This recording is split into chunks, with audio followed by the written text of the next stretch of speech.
We are here with Mike Rumbolz, CEO of Everi. And Mike, it seems like we did this just a short time ago. Yes, we did. Yes, we did. It just wasn't. It wasn't in such an auspicious circumstance as G2E. Right. Let's start off with the subject that everybody has to mention at least once during 2020, and that's COVID-19. Right. How are you navigating it, and how do you see the pandemic working out in the near and midterm for Everi and for the industry? Yeah, it's a great question, Frank. It's one that I think all of the companies in the gaming industry are facing right now. Everyone's trying to put on their profit hat and discern what's actually going to happen over the next 12 to 24 months. I look particularly at Europe as something of a guide to where we're at. We certainly have followed their pattern very closely so far. We had the first infection, the lockdowns, the closing of casino operations, companies that were in the internet space, in the iGaming space, and in the sports wagering space. We're doing better than sports shut down, so it was really just the iGaming space that was continuing to do well. And then as they came back out slowly, and as sports started again, as casinos opened, they started to get back on a better track that started to look like a return toward normalcy. Just waiting, of course, for a vaccine to see if we could get there. And I think that's pretty much the track that we took in the US. We locked everything down. iGaming companies and sports internet companies have done well. Their revenues have increased. The casino operations, as they've opened up, have done very well. And I think they will continue to do well. But now we're facing what Europe is facing today. We're looking at probably in the next several months, and that is the potential for COVID hotspots shutting down certain jurisdictions. And my concern will be if it becomes as widespread as it was during the first wave of COVID infections. I doubt that personally. I think it'll probably be centralized and located in small pockets around the country. So we may have to look at some casinos closing down in some jurisdictions, but I don't think we'll see a widespread shutdown. And as a result, I think the casinos will continue to do extremely well as they come back online, perhaps without all of the amenities that they had previously, which is, as we all know, are lower margin amenities, and with more focus and emphasis on the casino floor and the games that are made available to the players. The one thing to look out for, of course, is everybody wants to know when are the restrictions for sizes, crowd sizes, going to lift, and that's the one unknown that I'm really waiting to see myself. When jurisdictions will start allowing greater occupancy within their casinos. One thing that we've seen is the casino operators saying that, you know what, we're bringing our best customers in, we're running them so much more efficiently. Maybe we don't need as many slot machines as we did before. And there's a tendency, obviously, to want to cut expenses generally anyway. What do you see as the future for capital spending on gaming machines? Mm-hmm. It's a great question. We've seen purchases during the pandemic. During the closure, we saw purchases. Certainly not to the extent that we saw them pre-COVID, but people were buying machines for their casinos. And I think that will continue. But you raise a good point, and that is that every casino floor has a bottom 10% producers on their casino floor. And as they try and remove those, they may choose not to replace that 10%, rather than lifting the entirety of the floor by adding much higher producing games to replace that bottom 10%. They may simply leave that space available, get greater spacing amongst their casino floor devices so that there's more social distancing for the existing devices remaining. But we've yet to really see that in any great numbers in casinos. What we've seen instead is the bottom 10% generally being shut down, and the top 90% being left open. as long as they are socially distancing. And that's really the key today for the casino operations, is social distancing and allowing players to feel comfortable that they're not being crowded in with someone that they don't know. Yeah, Todd Eilers, who tracks these things very closely, as you know, Mm-hmm. has noted that the number of actually inactive machines is actually very small. It actually is, but there, as you know, there are other companies out there producing products that would shut down a machine next to, on either side of a device once a device goes active. I think you may see that as part of a solution. Also, you know, the use of casino employees to ask people to socially distance and separate unless they're in the same group that have come to visit the casino. I think you'll see more of that as well.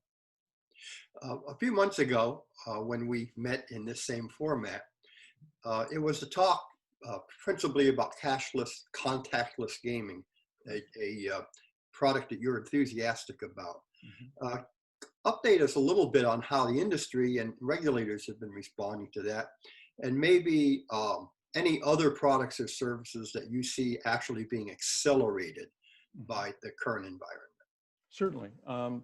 Our electronic wallet is up for consideration for approval in the state of Nevada on the 22nd of October. It's passed review from the Gaming Control Board. That's one commercial jurisdiction, but certainly an important commercial jurisdiction. We've received approval in multiple tribal jurisdictions, and we expect our electronic wallet to actually be live in the next few weeks in 2 large casino operations with select patrons. It's contactless in a couple of senses. And when I say contactless, I really use both of those senses. One is you don't have to interact with an employee of the casino. So you don't have to make contact with a casino individual in order to have the wallet be fully functional for you. It's entirely self-service, and it's self-service on your own mobile device, or it's self-service through your Player Club card and our kiosks. So you don't have to interact with people. The other contactless, of course, is to not be touching a lot of surfaces, or, you know, in the best case, no surfaces. And again, our e-wallet allows you to reduce the number of surfaces that you would be touching, including the principal surface being your own iPhone or your own version of an iPhone, whether it be a Samsung or something else. And that really is how we think we've covered contactless with this particular product. But it's not just that. It's also, I think, the industry has realized the patrons are extremely interested in self-service in as many places as they can have self-service throughout the casino floor. And that includes things like enrolling, whether it be enrolling for a wallet, whether it be enrolling for a Player Club program, even hotel check-in. You know, whether any of these things can be done in a self-service mode, either through a kiosk or through an application on somebody's iPad or somebody's phone, I think you're going to see quite a few products coming to market. We certainly have products coming to market that will allow us to let the patron decide without having to interact with anyone else, and serve themselves when it comes to these matters. You've got 2 lines of business, Mm-hmm. fintech and games. Can you give us a brief update on each of those? Sure. Games was on fire through February, naturally, because in March it all shut down. But our premium game segment has been doing tremendous numbers. It's been embraced by operators as amongst some of the best premium games they have. I think our premium games are open on casino floors, at least to the extent, if not a little greater extent in some cases, as any other manufacturer, including the largest manufacturers. Premium games are open on casino floors, and that's important to us. I think that's a testimonial from the operators themselves that they believe these games are producing some of the best numbers on their casino floor. In addition, we have in fintech, not just the e-wallet rolling out, but we also have our loyalty mobile product rolling out so that you can be both mobile on your in your enrollment as well as your use and functionality of the wallet to address your checking accounts and your card accounts through your banks. You also can do the same thing with the loyalty program.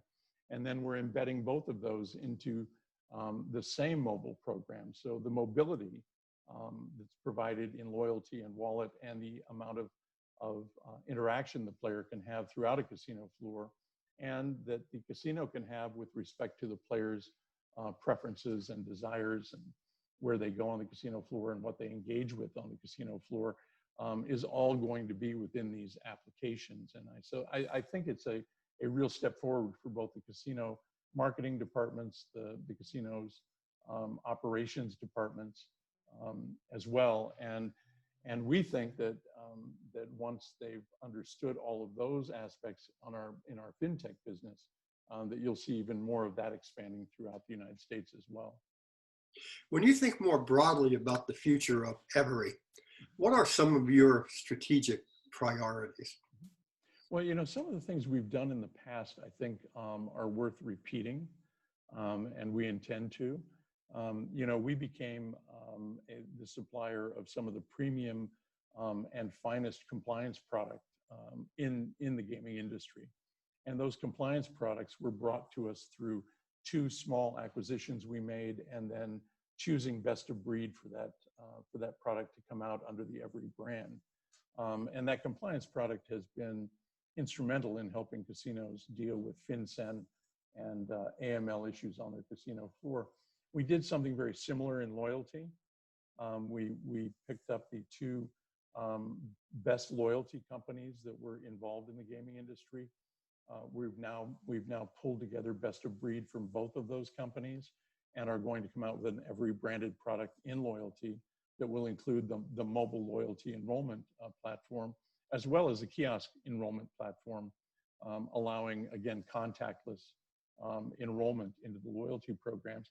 And you should expect us to be looking at all times for additional areas throughout the gaming industry where we think we can take what has been perhaps started in someone's garage or is still in a startup phase and trying to penetrate, taking their products and enhancing them, embedding them in some of our products, and then offering them to the casino industry. So we'll be looking at a lot of M&A, and we'll be looking at other jurisdictions as COVID starts retreating.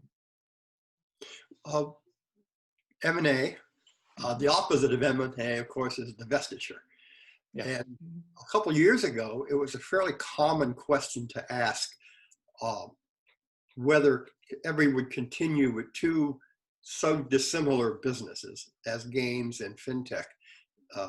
But we haven't heard too much of that discussion recently. Are you pretty satisfied that these 2 go together well enough for a single company? You know, that's a great question, Frank. And as you know, that was has continued to be the topic of discussion amongst observers of the company. But my personal belief is there are still cost savings that are involved in having these 2 businesses together that we have yet to realize. But almost as importantly, we have become much more efficient in operating both businesses and making sure that our unified sales force and our unified technical staff that are located throughout the country are able to service and sell both of our business products equally throughout the casino environments.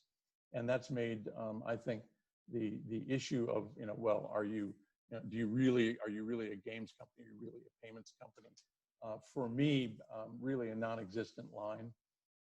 You know, I point to a lot of my competitors that have ancillary businesses that may or may not fit into a pure games company.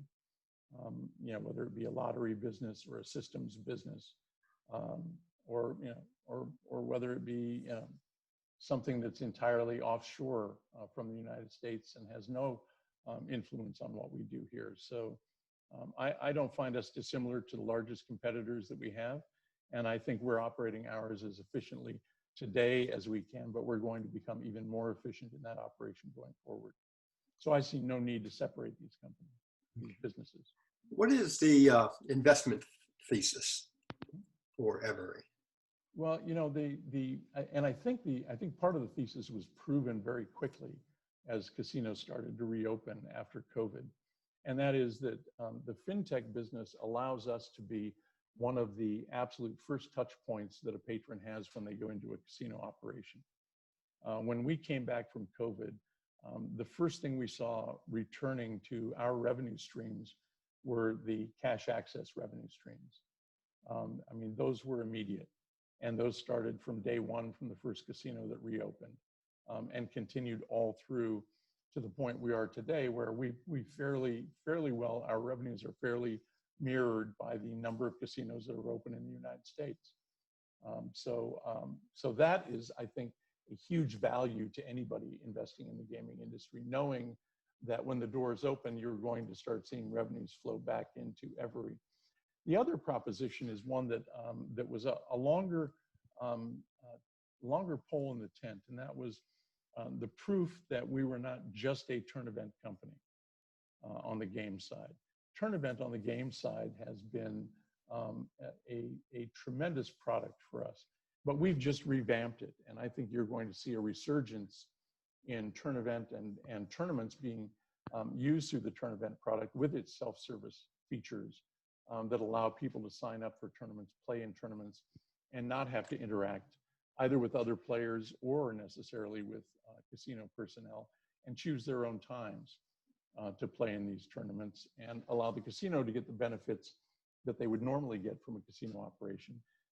And in addition to that, you'll see us moving into the commercial wide area progressive area. We had just started to do that on the game side in February when everything shut down. And now you'll see, given the backlog we have, you'll see us rolling into commercial wide area progressive, you know, much more fully in the next 2 quarters. On top of all of that, we've got e-wallet coming. We have mobile e-wallet enrollment. We have mobile loyalty enrollment. We have mobile e-wallet with loyalty embedded into it, which is helpful to the patron and the operator in determining, you know, the level of rewards that they think the customer should be getting, and making sure that they're appropriate. And we have a pipeline of games coming out for all of our products, including our newest product, both on the premium side, the Flex Fusion, but on the for sale side, the Flex games themselves. And that pipeline of products are starting right now. We've launched some in the 3rd quarter. We'll be launching even more into the 4th quarter and the 1st quarter of 2021. Again, to prove to our casino customers that we're here to stay and we're a company you can rely on when you either purchase our games or place them on the floor in a premium manner. Final question. One of our new services is going to be what we're going to call a cavalcade of innovation. And that is the 2 or 3 newest and best products you want people to make sure that they learn about. And you've touched upon a few of those in your last question, your last answer. Would you just want to cite 2 or 3 that you want to make sure people familiarize themselves with? I think the 2 on the game side that I would be most focused on, or 2 or 3, would be the wide area progressive for commercial, which will be the DCX cabinet. That's the dual screen horizontal cabinet that we introduced last year. We have the 2 titles, The Mask and Karate Kid. We're bringing Monsterverse out in the next quarter. I also would point to our Flex, and especially our Flex Premium. The Flex cabinet has been doing extremely well on the for sale side. On the premium side, it's been doing even better than I think many anticipated. We have products like Cashnado and Super Strike that are coming out in the 4th quarter on that cabinet in a premium manner as well.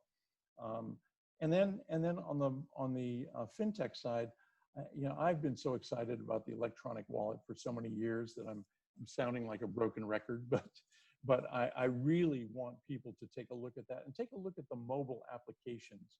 Well, first, take a look at our kiosk application for enrollment in loyalty, which does not require the player to deal with any casino employees. And then really focus in on the mobile wallet and the mobile loyalty, and the integration of those two products. I think that's a game changer for the casino floor. And our two customers who will be opening those and starting those with their select group of customers in the next couple of weeks, I think are just as excited as we are about it. Okay, you covered an awful lot of territory in a short period, Mike. I thank you. Absolutely.